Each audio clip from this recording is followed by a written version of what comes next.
Deixa eu fazer a apresentação formal, né? Hoje a gente está com o professor Marco Félix Jobim, que é mestre, doutor e pós-doutor em Direito, professor adjunto da Escola de Direito da PUC do Rio Grande do Sul, no mestrado, na especialização, no doutorado, na graduação, e é um dos, reconhecidamente, né, um dos maiores especialistas aqui no Brasil do tema processo estrutural. É um estudioso já há tempos, né, do tema do processo estrutural, e é basicamente esse tema que nos traz hoje aqui à noite para trocar algumas ideias. Marco, você podia fazer uma introdução aí para quem não, né, não sabe o que é? Eu até fiz uma live já com a professora Gisele Góes, lá do Pará, e ela falou sobre a ótica do MP nos processos estruturais e tal, mas como é algo muito novo e tal, se você pudesse dar um panorama geral aí do que viria a ser o processo estrutural, acho que seria legal. Tá. Então, queria dar meu muito boa noite ao professor Daniel Neves, falar que eu sou um verdadeiro fã, né, do seu trabalho e parabenizo por esse canal aqui, Daniel. Vou chamar de Daniel e Marco, né? Porque, enfim, essa coisa toda remota aí nos faz ficar mais próximo ainda, assim. Então, Daniel e Marco hoje. Ótimo. E parabenizar por esse teu canal aqui, porque é espetacular, é sensacional. Eu ia vir com a camisa do Inter hoje, né? Eu quase que botei. Eu esperei tu botar... Pois é. Mas eu botei um jacarezinho para levantar a moral, né? E dizer que, né, eu tenho acompanhado algumas e realmente tem prestado um serviço muito, mas muito mesmo grande para a nossa dogmática do processo civil aqui brasileiro, porque o que o professor Daniel e outros tantos amigos têm feito aí em nome dessa pandemia e desse isolamento social que a gente vive não é fácil, né? E aqui já vai minha desculpa, né? Porque já faz uns 30 dias que o Daniel entrou em contato comigo e realmente eu fugi. E estou fugindo, né, das lives, porque, na verdade, eu já tinha até explicado para o Marcelo Ribeiro, que foi a primeira live que eu aceitei, Daniel, que está muito bom em casa com os guri. Né? A vida era tão corrida, sabe? A gente ficou tanto tempo longe, parece que o isolamento era o contrário. Né? Ficou, assim, esses últimos 10 anos tão intenso fora de casa, que eu tô curtindo cada minuto dentro de casa, apesar de estressante. Né? Mas, enfim, né? E é por isso que eu acabo fazendo poucas lives, estou devendo assim, né, para vários amigos, né? Mas eu vou começar a fazer, porque eu acho que eu também tenho que prestar, junto com vocês, né, um pouco desse serviço que alcança aí todos os cantos aí do Brasil e que a gente realmente necessita. Então, na live do Gajardoni, eu vi que tem vários amigos nossos aqui, depois a gente faz uma referência, mas eu vi que na live do Gajardoni vocês conversavam e começaram a falar sobre estruturais, era uma live que eu estava vendo, e eu me interessei em poder vir aqui hoje, talvez desmistificar e desmitificar um pouco do processo estrutural. Né? E eu acho que é por isso que eu estou aqui hoje, porque eu acho que a gente está tendo uma má... Não pela live de vocês, mas eu estou falando... A gente está tendo uma má compreensão do que é o processo estrutural no Brasil, porque algumas coisas estão um pouco apagadas no cenário. Tá? Algumas coisas estão um pouco apagadas, como esse projeto de lei que a gente vai conversar hoje. E que traz momentos de democracia processual que não tem sido falado pelos críticos do processo estrutural. Então, eu acho que é uma live que vai deixar vivo, né? Fazendo um trocadilho aqui, deixar um pouco mais vivo esse debate aqui do processo estrutural, porque é necessário. Né? Eu tenho visto várias críticas aí altamente, acho, na minha concepção, impertinentes sobre o tema, e que muitas respostas já estão num projeto que é de 2014, que está sendo estudado desde 2009, 2010, por um pessoal muito forte do processo civil. Então, a minha intenção hoje aqui é trazer alguns delineamentos desse projeto, para mostrar para o nosso público que é um pouco diferente daquilo que alguns estão propondo, certo? Então, eu pretendo aqui não falar nada de histórico, tá, Daniel? Porque o histórico fez parte, então, de uma live toda com o Marcelo Ribeiro e partir do processo estrutural, né, da concepção já pós-julgamento do caso Brown nos Estados Unidos, que é em 1954. E como a gente vê a partir dele, então, né, toda essa questão relacionada a processo estrutural, certo? Eu não sei como é que eu faço, se eu já começo, né, dando no meio, dando no meio e conversando, porque eu acho muito interessante a forma como tu abordasse, né, nesse início o tema, porque não é um tema interessante para muita gente. É aquilo que eu falo em sala de aula, mas Marco, por que tu estuda se praticamente tu vai ver um ou dois na tua vida? Se é que tu vai trabalhar num ou dois? Eu falei, eu estudo como pesquisador. Então, eu estudo porque eu quero melhorar o sistema. Enfim, eu estudo por outras razões. Não porque eu vá, enfim, né, eventualmente ser um profissional que está ligado a um processo estrutural. Não é por isso. Eu estudo porque eu quero a melhoria do sistema e que esse tipo de processo dê certo. Então, vamos lá. O professor Daniel Neves me perguntou o que é o processo estrutural. E sabe que essa pergunta foi feita no meio de um congresso para juízes e desembargadores aqui no Sul. Eu estava no meio da palestra e um juiz levantou a mão e perguntou, mas afinal, o que é processo estrutural? E eu não consigo explicar o que é processo estrutural sem um pouquinho, né, do que antecede a ele.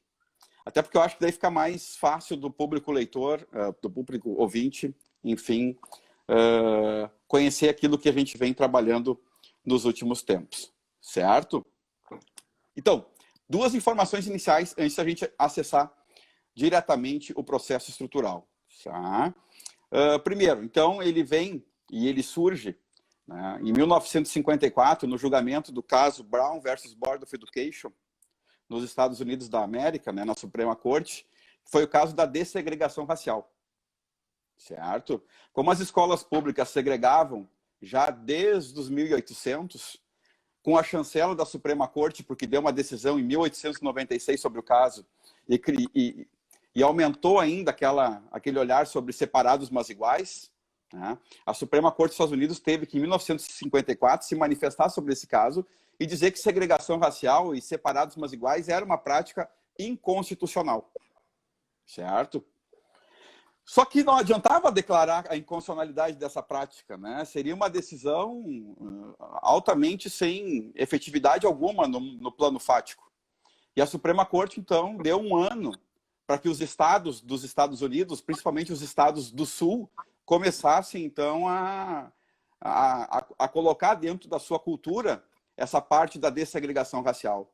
Caso contrário, eles julgariam em 1955, ou rejulgariam o caso Brown, para saber exatamente como é que estava essa política da dessegregação.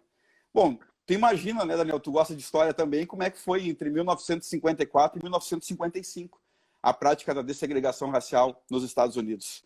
Foi abaixo de porrada. Os estados do Sul, muitos governadores não aceitavam a política da dessegregação racial. Então, em 1955, quando chamaram à baila o caso Brown versus Board of Education 2, não teve outro jeito. Não teve outro jeito. Teve que se criar medidas, nos Estados Unidos se chamam structural injunctions ou structural reforms, reformas estruturantes ou medidas estruturantes para que aquela prática da dessegregação fosse goela abaixo. Inclusive no voto, na opinion, de 1955, diz com a maior pressa possível. Então, várias práticas começaram a ser feitas, A destruição de banheiros que segregavam dentro das escolas públicas, contratação de corpo docente negro dentro das universidades, a retirada de circulação dos ônibus que havia segregação racial, aquela prática que se trocava metade nas escolas dos brancos, ia um ônibus, pegava metade dos alunos, levava para as escolas dos negros e vice-versa. Uma prática altamente violenta naquelas comunidades. Então, tudo isso foram feito a partir dessas injunctions determinadas pela Suprema Corte, que deu às cortes inferiores, então, a possibilidade dessa realização. Então, é isso. O processo estrutural nada mais é do que trabalhar com um caso que sistematicamente viola direitos fundamentais ou direitos humanos fundamentais. Certo?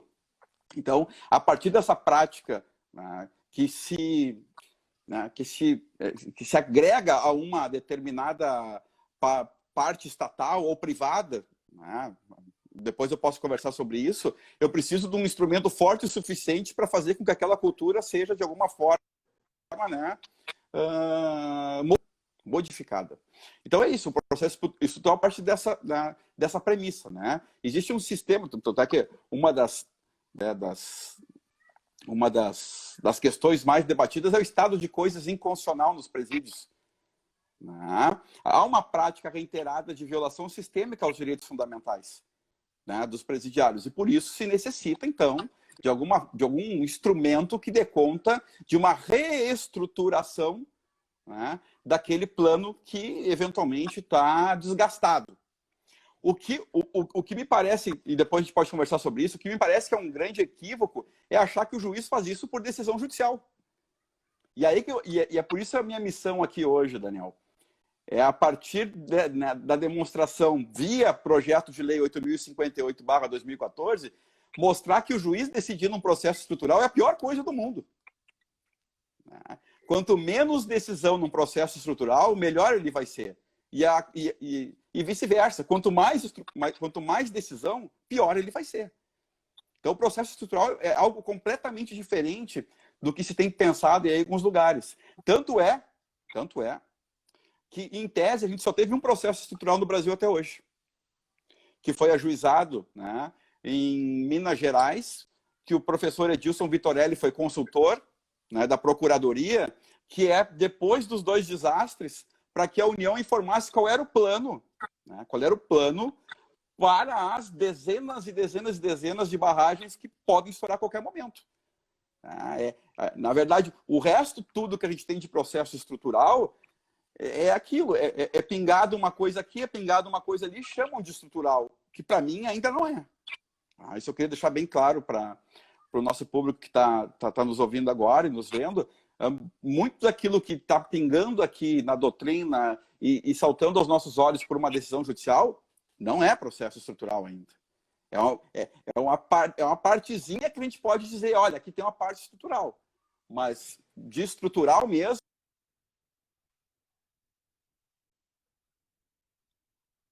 vem bem a calhar, porque isso foi objeto do debate da semana passada, ou da retrasada, daquele julgamento da ministra Nancy Andrighi, que é o segundo julgamento no STJ sobre processo estrutural, que diz o seguinte: volta tudo, porque ninguém sabe nada de estrutural. Na verdade, esse foi o recado dela, no julgamento do RESP da semana retrasada. Né? Olha, chegou aqui, né, uma coisa que ninguém conhece nos tribunais, né, inferiores e nos juízes de primeiro grau, razão pela qual desce para a instrução, e outra, quase que ela diz, e vamos estudar. Quase que ela diz, e vamos estudar, porque isso aqui é complexo demais. Agora, né, o professor Hermes Zanetti me pediu um vídeo esses dias sobre o caso, né? Agora eu falei, agora a pena que a nossa doutrina está chegando no STJ, não está chegando no TJ nem nos juízes de primeiro grau. Porque um processo estrutural não pode chegar no STJ para ser anulado. Como a gente vai conversar daqui a pouquinho. Eu sei que eu tomei parte do teu tempo aqui de algumas perguntas, mas, enfim, era mais para dar essa introdução aqui, né, para tentar mostrar para ti e para os nossos ouvintes aqui e o pessoal que tá nos assistindo que eu vou ter um olhar bastante crítico sobre o que vem acontecendo com o processo estrutural aqui no Brasil, né, na live de hoje. Pô, Marco, eu achei interessante quando você colocou, porque eu conheço aquelas mais tradicionais, críticas, né, à ideia do processo estrutural. E você, pelo cheiro da maionese aí, já está adiantando que essas críticas, elas partem de premissas erradas. Elas na verdade, não conseguiram entender ainda o que é o processo estrutural. Então, eu acho que seria legal se você compartilhasse com a gente aí quais são essas críticas mais frequentes e por que elas estão tão fora do foco, na verdade. Tá. Então, vamos lá. A primeira crítica que eu sei que tem se enfrentado muito, né? Sempre nos bastidores a gente fica sabendo, né, Daniel? O pessoal não vai, né? Lá em cima publicar algo, então vem pelos bastidores, pelos corredores, infelizmente algumas críticas, né? Mas enfim, uma das críticas que eu sei que fazem e que é completamente desarrazoada, É completamente impertinente, na minha opinião, é a crítica que fizeram esses dias num congresso que teve uma mesa de processos estruturais e que usaram a minha tese para falar mal, quando eu não estava lá, né? Eu acho muito bom isso aí, né? O cara não está e falam mal da tese de doutorado. E uma das críticas que foi levantada, então, nesse congresso é que eu acho que é só transportar algo do direito estadunidense para o Brasil. Ou seja, algo completamente impertinente e que, inclusive, o palestrante não encontrava maiores similitudes entre Brasil e os Estados Unidos. Eu não podia, sinceramente, eu não podia estar lá. Porque eu não ia nem palestrar depois, eu ia fazer 1001 semelhanças sobre Brasil e Estados Unidos. Eu ia só nominar as 1001 semelhanças. Mas, enfim, Estados Unidos foi onde começou. A pessoa que vai querer desconstruir, né, alguma dogmática sobre o processo estrutural hoje tem que saber que já tem casos de processos estruturais julgados no Canadá, que já tem casos de processo estrutural julgados aqui na Argentina, que é um grande parceiro nosso de estudos de litígios estruturais, que tem já processos estruturais julgados na Colômbia, que tem já processos estruturais julgados na África do Sul, que tem já processos estruturais julgados na Índia. Ou seja, o mundo inteiro tem problemas estruturais e o judiciário vem tentando dar algum tipo de resposta a partir de um tipo de processo, né, que a gente está aqui se debatendo e estudando para ver como é que vai ser a melhor forma, né, de ritualizá-lo. Na verdade, a gente está falando de um rito. Né? Praticamente, a gente está trabalhando num rito. Né? E é óbvio que eu não consigo fazer isso a partir daquilo que a gente conhece por processo civil. E eu gosto muito dos teus livros e sei que tu conhece outros tipos de ritos e outros tipos de ritos que levam a outros tipos de, né, efetividade das decisões judiciais. Tu tem um livro sobre ações constitucionais que eu já te falei, que é usado aqui no nosso mestrado aqui. E por isso tu conhece os ritos das ações constitucionais e sabe que eles dão conta, né, de uma relação diferente daquela do processo civil tradicional. E é isso que a gente está conversando aqui. Eu preciso de um rito que dê conta de uma violação sistêmica aos direitos fundamentais ou direitos humanos, né, que estão aqui, né, já sendo ceifados já há algum bom tempo. Então, para enfrentar uma crítica dessas, a pessoa tem que vai fazer crítica estudar o caso no Canadá, que é um caso sensacional, né, envolvendo a educação da língua francesa e da inglesa. Impressionante o caso no Canadá. Aqui, a remoção das pessoas, né, dentro das áreas de narcotráfico que foram retiradas por causa das guerras nas quadrilhas aqui na Colômbia, que tiveram que ser retiradas dessa área e colocadas e realojadas em outras áreas, né, dentro de uma condição digna, como determinou o tribunal. Não adianta tirar as pessoas da área do narcotráfico e jogar em qualquer lugar. Não, tem que dar dignidade nessa retirada. Né? Na Índia, por exemplo, tem os Dalit, que são quase 1 bilhão de pessoas que são, né, teoricamente, a poeira dos passos de Deus. E eu preciso, então, colocar esse 1 bilhão de pessoas em condições de igualdade dos demais, né, dos demais cidadãos da Índia. Na África, fome e moradia. Então, na Argentina, despoluição de rio.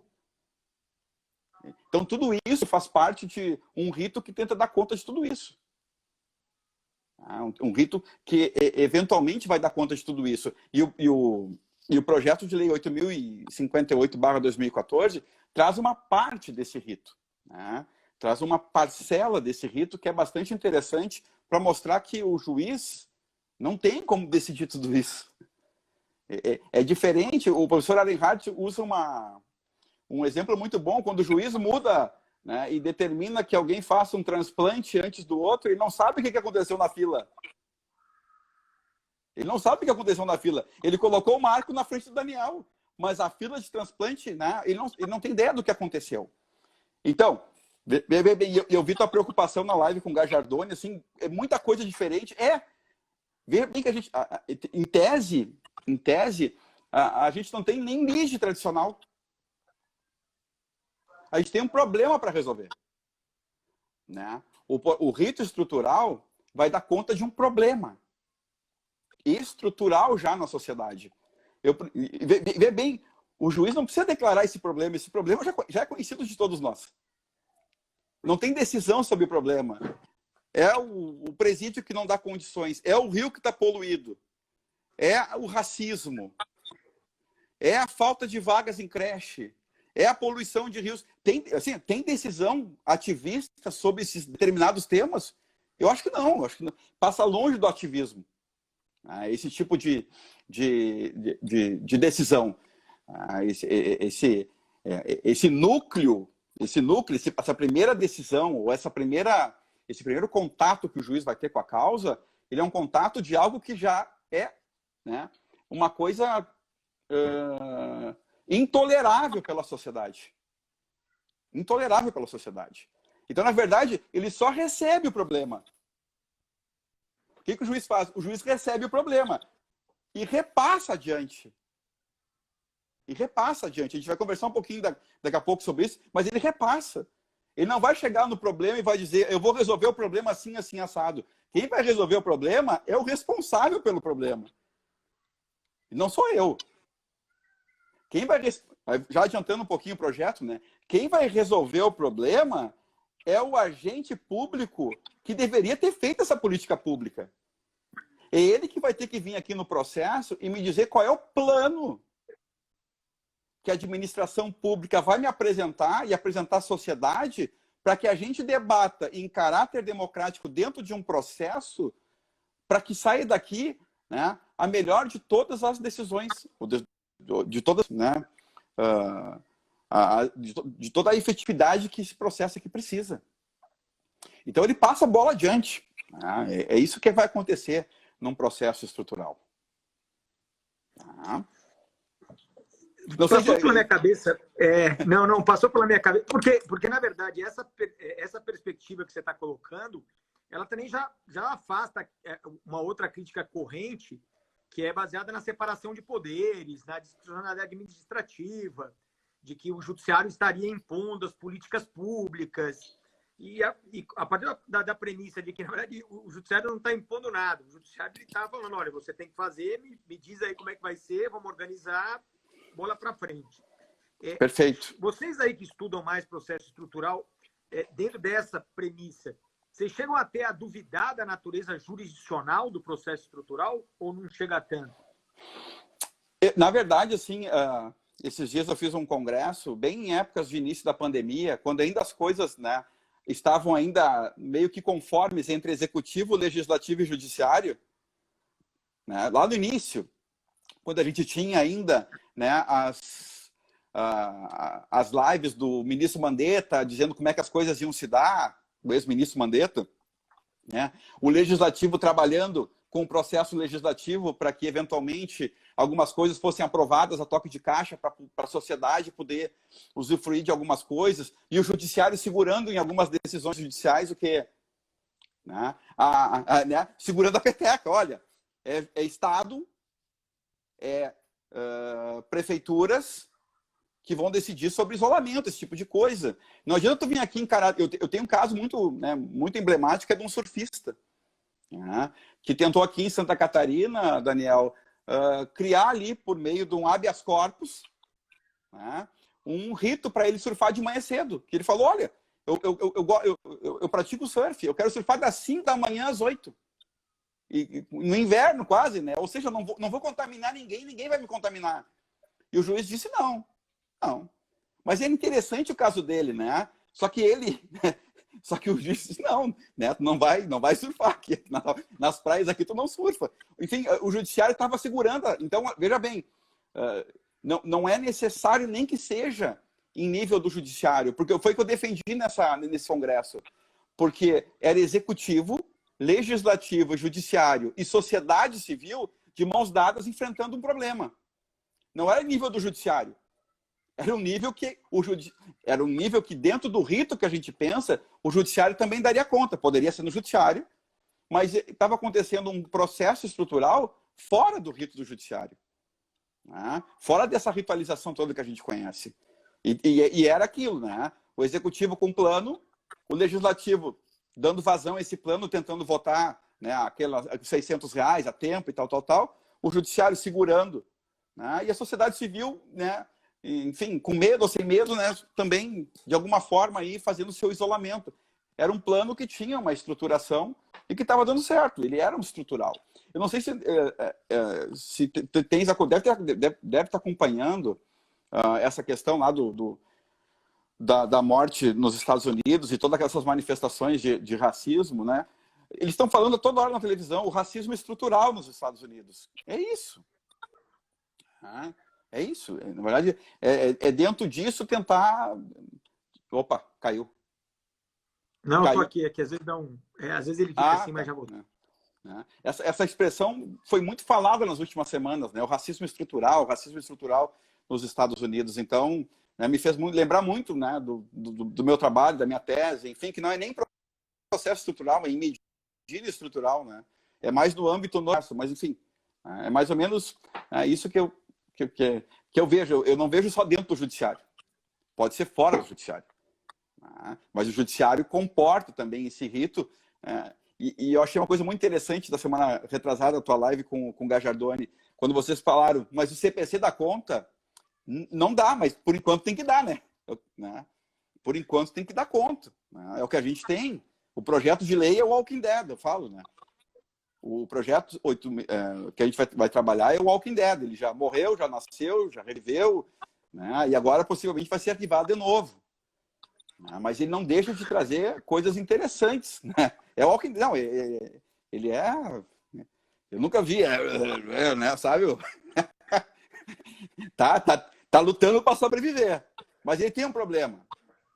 Ele tem um problema que antecipa tudo que eu vou falar. O problema dele é que um projeto de lei, né, que quer abrir o diálogo institucional entre todos os poderes e sociedade civil para resolver um problema, não abriu o diálogo com quem está estudando o rito estrutural, né, o litígio estrutural ou o processo estrutural. Ele é um processo feito, né, praticamente dentro daquela ótica da Escola Paulista de Processo. Enfim, não tenho crítica nenhuma aqui, não tenho absolutamente nada, mas é um projeto que eventualmente queira, de alguma forma, criar uma cultura de diálogos, pode, de alguma forma, abrir o diálogo para todos os demais núcleos de estudo de processo estrutural no Brasil hoje. Porque ele é um projeto nascido, né, da professora Ada, do professor Cazu e da professora Suzana, e que tramitou, né, entre USP, o centro de estudos que eles tinham, a Universidade de Vitória, e ficou ali. Né? Ele ficou...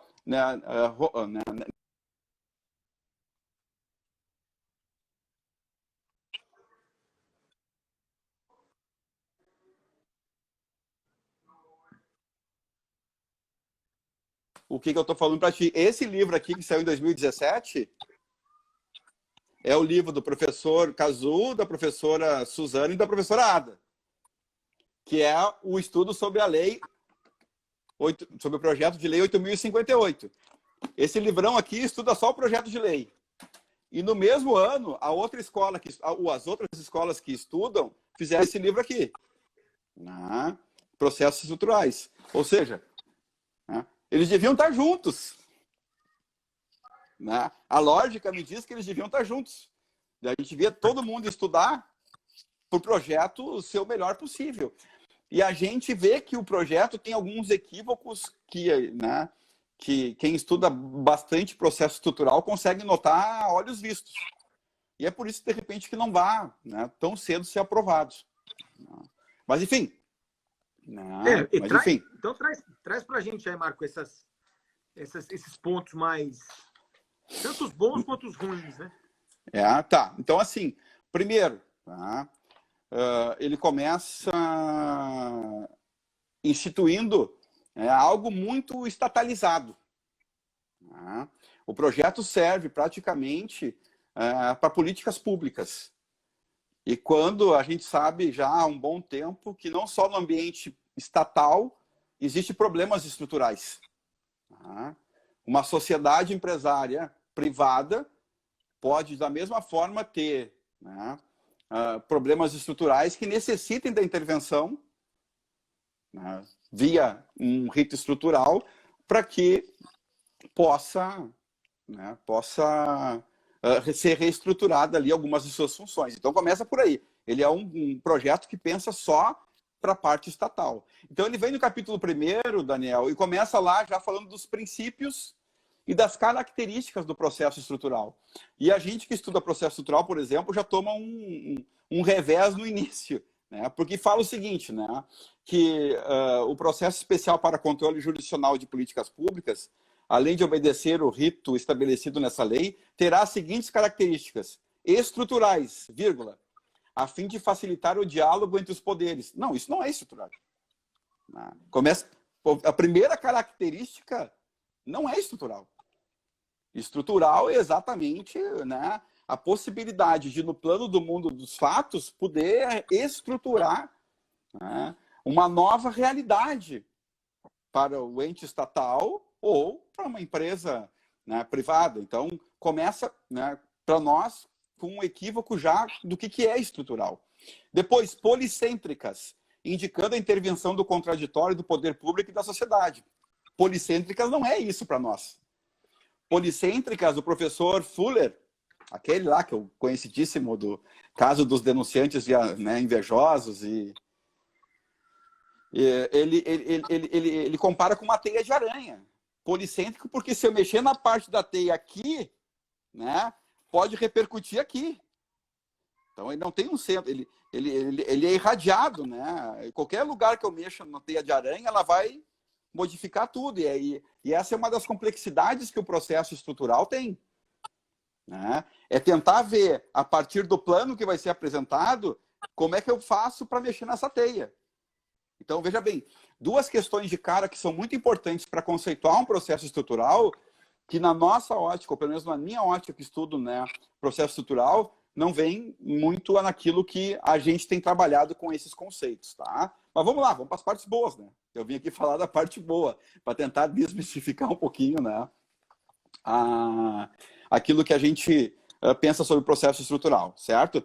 Vê bem, capítulo 3 da lei, da fase preliminar. Pode morrer tudo na fase preliminar. Que é qual fase, Daniel? Olha que espetáculo. O juiz recebe a petição inicial por um dos legitimados, né? Não vamos entrar nessas conversas hoje, mas recebe a petição inicial por um dos legitimados, né? Analisa e vê, não, realmente aqui, como projeto de políticas públicas, eu vou fazer referência a políticas públicas. Realmente aqui está faltando o quê? Está faltando alguma política pública a ser implementada. O que ele faz? Ele recebe a petição inicial e notifica o agente que é responsável para a implementação dessa política pública. Ó, o seguinte, tu tem 60 dias prorrogáveis por mais 60 para me trazer o plano como é que a gente vai fazer isso aqui. Mas tu não vai fazer ele sozinho, né? Tu pode convocar quem tu quiser, me traz um projeto orçamentário, me traz da onde a gente pode tirar para colocar, né? Vocês estudam, eu não sei nada disso, é isso que o projeto está dizendo. Eu não sei nada disso aqui, né? Me traz um plano. Vê bem, é quase que uma recuperação judicial, a ideia do plano. Me traz um plano. Eu preciso de um plano para saber se esse plano aqui é factível ou não é factível. Começa a fase, né, de debate sobre o plano. O juiz não recebe o plano e vai dizer, que plano bom, homologa o plano e a partir de agora vamos fazer o quê? Vamos implementar o plano. Não. Começa a fase das audiências, começa a fase da aceitação do amici curiae, começa a fase das audiências públicas também, audiências de instrução, que o juiz pode fazer, audiências públicas, que também está na lei, amici curiae e outras formas de debate desse plano com a sociedade. O juiz vai debater esse plano com a sociedade. E se eventualmente, né, debatendo esse plano com a sociedade, esse for um plano bom de ser executado, certo? Vamos executar esse. Vamos fazer cumprir esse. Qual é o problema? O problema é que o projeto trabalha com aquela questão, né? O projeto conceitua mínimo existencial. Eu acho que é um outro equívoco. Professor Rodrigo da Cunha agora que chegou. O projeto conceitua mínimo existencial. Pô, a gente tem 259.333 constitucionalistas conceituando. O projeto, num parágrafo, conceitua. E diz o seguinte, olha, naquelas questões em que há mínimo existencial a serem averiguados já no início, o juiz pode dar suas liminares. Daí começa já, né, a questão que a gente pode debater ou não aqui, porque o Rodrigo me chamou já de ativista ali, né, se isso aqui tem ativismo ou não. Mas, enfim, né, para resguardar o mínimo existencial, o juiz pode atuar, né, decidindo em certo? Bom, passar parte desse plano preliminar,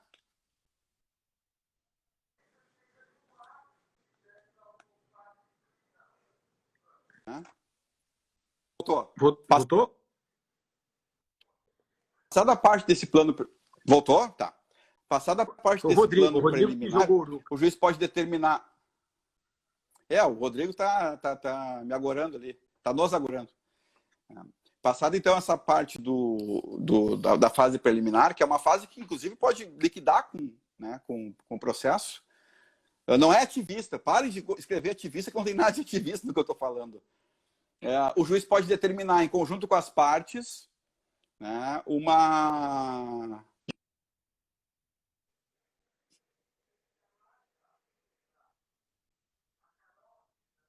para um juiz arbitral ou para uma outra forma de resolução de conflitos.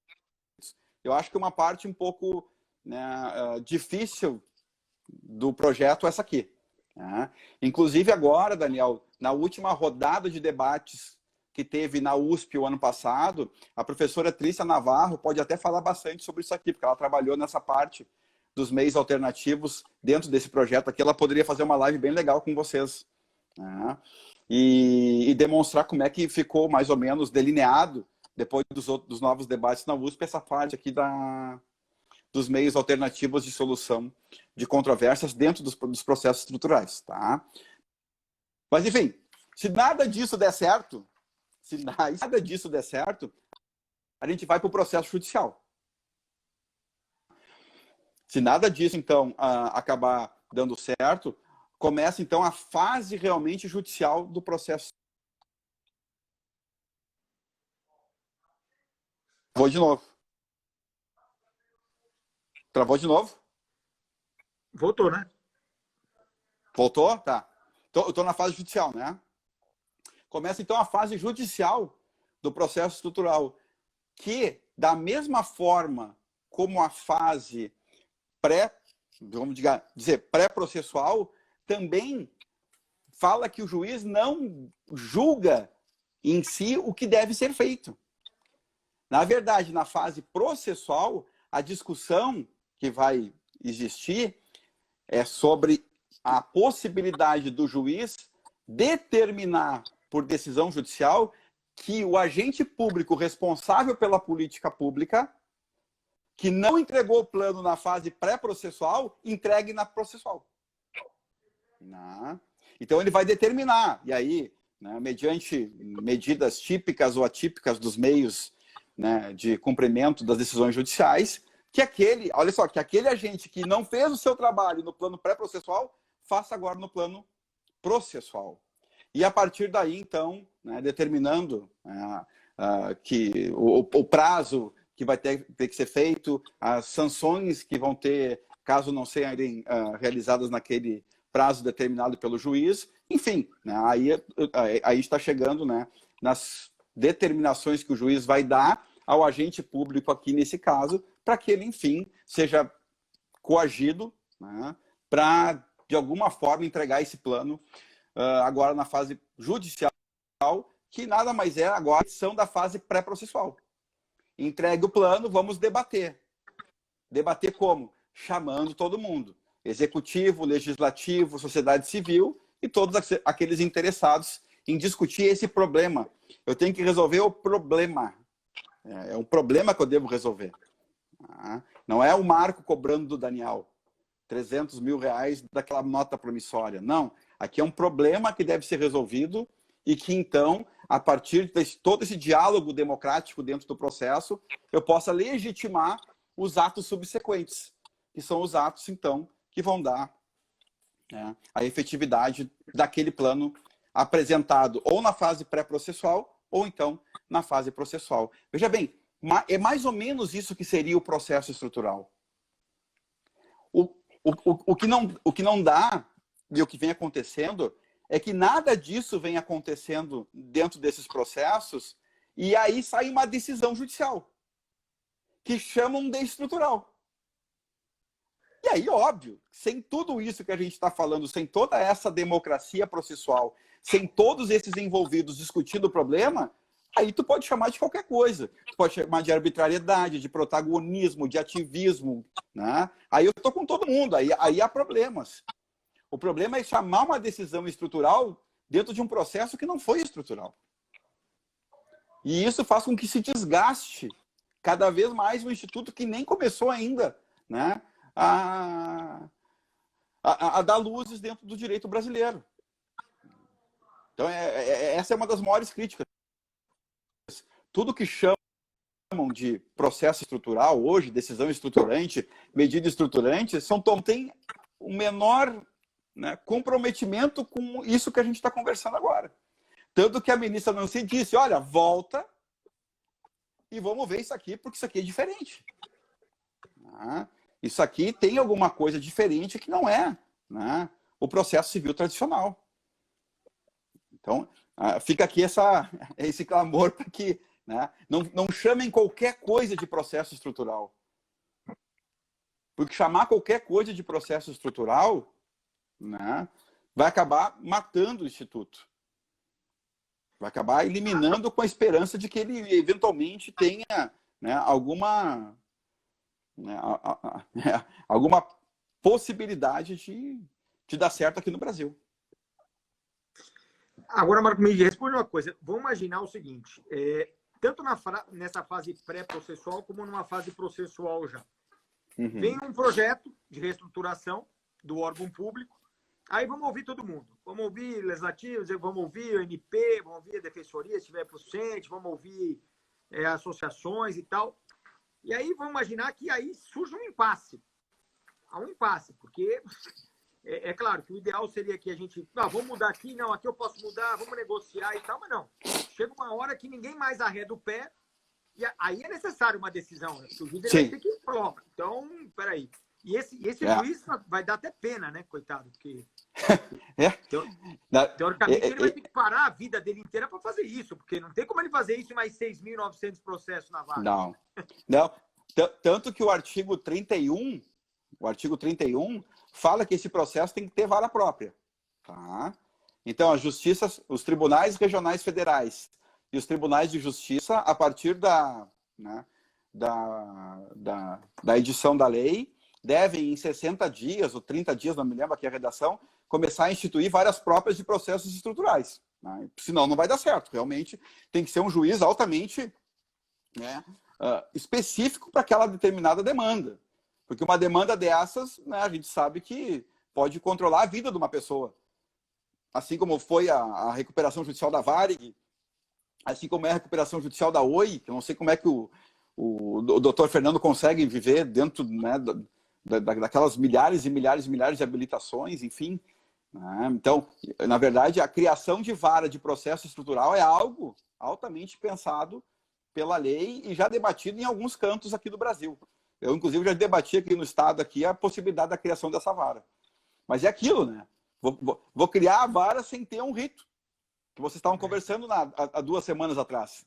Vê bem, uma das coisas que me impressionou e que me matutando aqui para conversar com vocês, contigo e com o Gajardoni, foi quando tu chegou a referir assim, né? O pessoal está falando em causa de pedido e pedido aberto, né? É uma coisa muito louca. Não sei se chegasse a comentar com ele isso. Não sei se está lembrado. Mas é claro, né? 4 meses depois de Brumadinho, a lama ainda estava caminhando. Ou seja, eu não tenho como prever o que vai acontecer. Né? Eu não tenho como prever o que vai acontecer, né, no início de um desastre desses que eventualmente vai me dar a possibilidade de um processo estrutural. Então é aquilo, eu já defendi isso em alguns locais. Dá para construir né, um rito com tudo que se tem? Dá. Nós somos o rei da gambiarra aqui no Brasil, né? Dá. Né? Eu vou pegar, né, a forma de pedido, né, de repente, das ações de inconstitucionalidade, vou pegar o plano da recuperação judicial, né? Vou indo, né? E vou trabalhando com a ritualização, com a adaptação ao litígio, certo? Mas era muito melhor ter uma legislação forte o suficiente que abarcasse, né, o rito estrutural para que a gente possa, enfim, a partir de uma lei, poder criar uma cultura sobre isso. Porque realmente nós estamos assim, bastante perdidos. A gente tem muita gente produzindo, muita gente boa produzindo, Daniel. Semana retrasada, numa dissertação de mestrado, eu cataloguei 13 monografias já publicadas, né, sobre processo estrutural, mais 2 livros de artigos gigantes, como eu te mostrei aqui, né, mais um monte de tese, um monte de dissertação já defendidas e ainda não publicadas, né, artigos científicos, né, a correr no Brasil todo. Nós temos Porto Alegre, nós temos Paraná, né, a Federal do Paraná com o Serginho, né, estudando isso. Nós temos Espírito Santo com o Zanetti, em parceria, né, com a Universidade de La Plata, que também são grandes estudiosos ali na Argentina. Nós temos o Fred, na Bahia, que tem um monte de orientando hoje em mestrado, doutorado, estudando o processo estrutural. Nós temos o Leonardo, na Federal de Ouro Preto, com o Observatório de Processo e trabalhando com processo estrutural. Nós temos a Universidade Federal Rural. Nós temos a UERJ, que não só na área do processo civil, né? Não só com nossos amigos do processo civil, o Marco, o Cabral e os demais que estão lá, não. Os caras estão no constitucional vendo o processo estrutural também. Já tem dissertação de mestrado já produzida na linha de constitucional dele, sobre ações estruturais e estado de coisas inconstitucional. Ou seja, a gente tem, né, no Brasil, em São Paulo, Roberta, a USP, né, que eu já referi ali, que tem o maior centro de estudo sobre a solução de litígios públicos, né, de interesses públicos, que é o nome que eles dão para processo estrutural. Até os nomes a gente ainda, né, tá se batendo, né? Nem os nomes a gente consegue ainda definir certinho, né? Ali, o pessoal da USP, né, nossos queridos amigos ali, eles falam que é o processo para a solução de conflitos de interesse público. E nós chamamos de processo estrutural, ou litígio estrutural, enfim, né?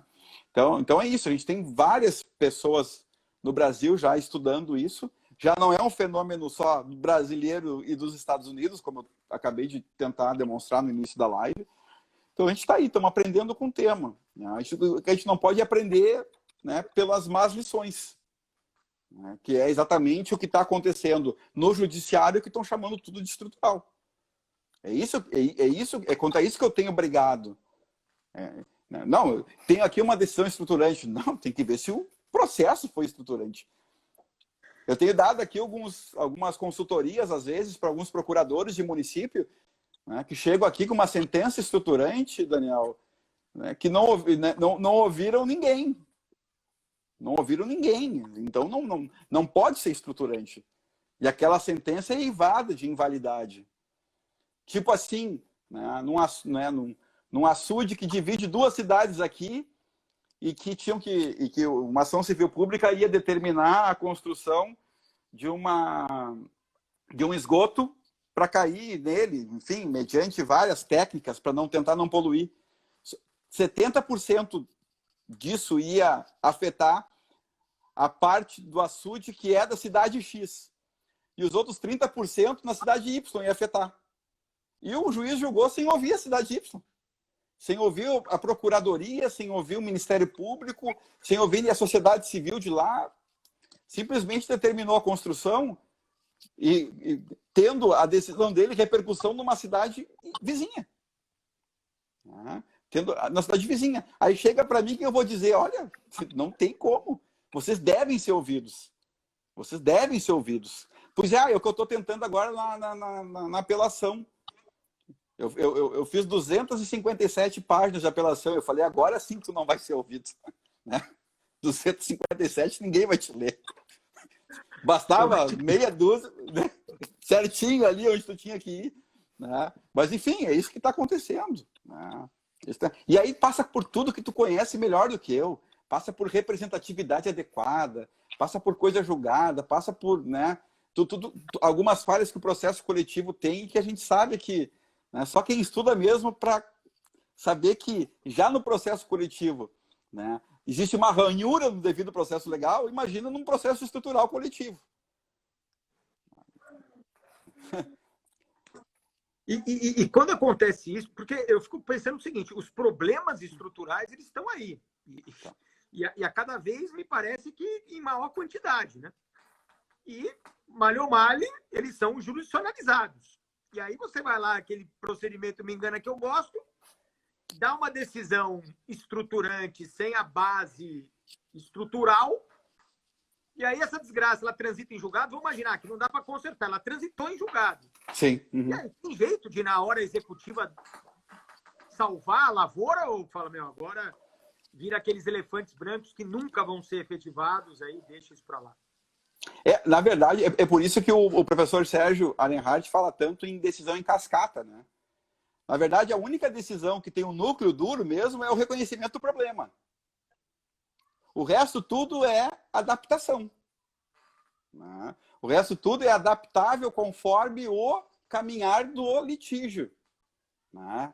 Então, por exemplo, na Argentina, que o caso mais famoso da América do Sul é de lá, né? Que é a despoluição do rio Matanza-Riachuelo, em Buenos Aires, que, né, prejudica desde os 1800 mais ou menos 5 milhões de pessoas que dele necessitam de algum tipo de atividade, está sendo executado há 9 anos. Né? A decisão, na verdade mais de 9, a decisão da Suprema Corte da Nação da Argentina é de 2009. E desde lá vem se executando parte a parte a despoluição desse rio. Porque tu tem que saber que tu não, né, tu sabe tanto quanto eu que o rio desce ou o rio sobe. Eu preciso despoluir uma parte, depois outra, depois outra, depois outra. Né? E isso sempre sendo rediscutido dentro do processo estrutural. Por isso que a decisão ela não pode fazer coisa julgada, né, como a gente conhece no processo civil tradicional.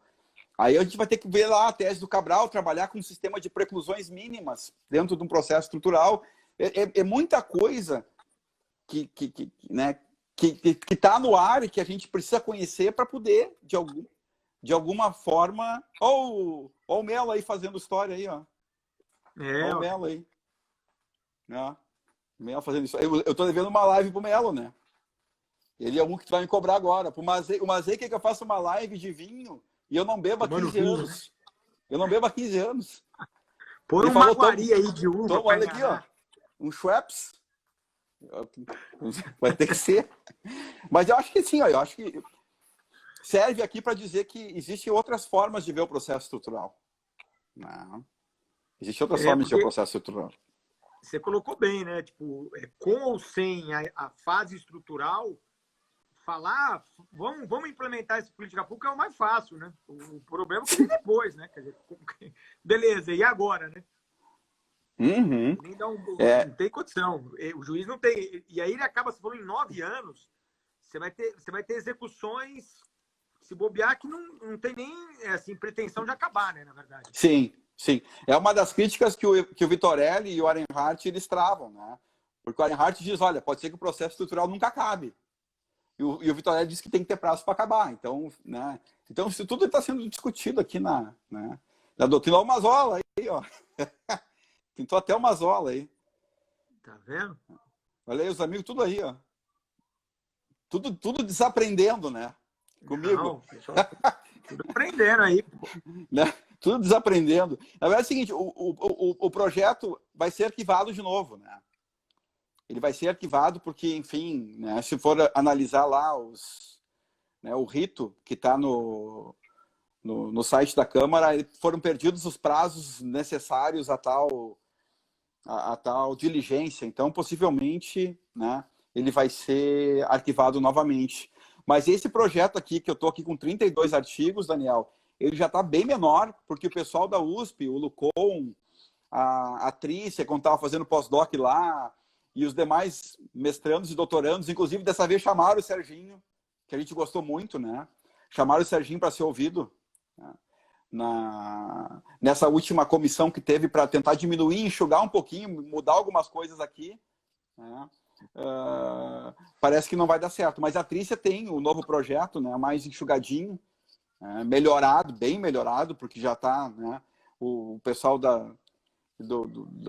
das outras formas de estudar o processo estrutural analisando isso aqui em conjunto, e eu acho que é um momento, inclusive o Gajardoni falou naquela live, né, de repente de retomar aqui, se não ele, né, um novo, porque é necessário. Acho que é altamente necessário. Mas não tem, então, porque arquivando esse, para vir ele já foi também vai entrar numa fila aí grande. Ele já foi arquivado 2 vezes, né? Esse aqui. E todo ano eleitoral, o deputado Paulo Teixeira pede desarquivamento para ter aquela movimentação, né? Estou fazendo alguma coisa e tal. E aí, essa última movimentação, a partir das audiências públicas que teve, né, sobre esse projeto de lei lá em 2016, se eu não estou enganado, foi dado vista, então, para o pessoal da USP e do Centro de Estudos para que enxugassem de acordo com as diretrizes que foram delimitadas aqui nas audiências públicas. E era o que estavam fazendo. E era o que estava acontecendo. O projeto está bem melhor. E já está bem mais aberta a discussão, né, com demais professores sobre ele. Então, acho que isso é bastante interessante e isso tem que ser frisado, né? Sair um pouco do núcleo, né, e agora está aumentando para as nossas, né, para as nossas outras escolas aí que estudam o litígio ou o processo estrutural. Está bem interessante. Eu gosto muito do tema, né? Eu sou apaixonado. Eu acho que é obrigatório dar seguimento aqui nesse projeto aqui ou em algo parecido com ele. Mas é como tu falou, né? Entra na lista, entra na fila e a gente perde ele de novo de vista. O pessoal está perguntando aí, é o projeto de lei 8058. De 2014. O pessoal está perguntando. 8058 de 2014. Isso. Deputado Paulo Teixeira. Aqui a nossa uma hora que deve cair em qualquer momento. Paulo Teixeira, o relator, né? Isso.